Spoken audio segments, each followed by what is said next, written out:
అమ్మాయి అబ్బాయి అమ్మ నాన్న ఉండొద్దంట. అమ్మాయికి అత్తమామలు ఉండొద్దు.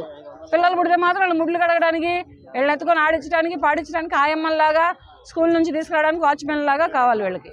ఇలా ఉన్నారనమాట. అమ్మాయి పెళ్లి చేసుకొని కాపురానికి రావాలి అంటే అబ్బాయికి అమ్మ నాన్న ఉండొద్దు. ఆస్తులు కావాలి మళ్ళీ వాళ్ళు సంపాదించినవి, అంతస్తులు కావాలి మళ్ళీ వాళ్ళు తెచ్చిపెట్టినాయి. కానీ అమ్మ నాన్న మాత్రం ఓల్డేజ్ హోమ్లో ఉండాలి.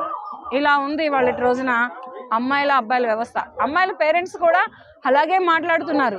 ఎలా మాట్లాడుతున్నారో తెలుసు. అమ్మాయిల పేరెంట్స్ కూడా అమ్మ నాన్న ఉండొద్దంట, కానీ వాళ్ళు సంపాదించిన ఆస్తులు మాత్రం కావాలి. ఇలా ఉన్నారు.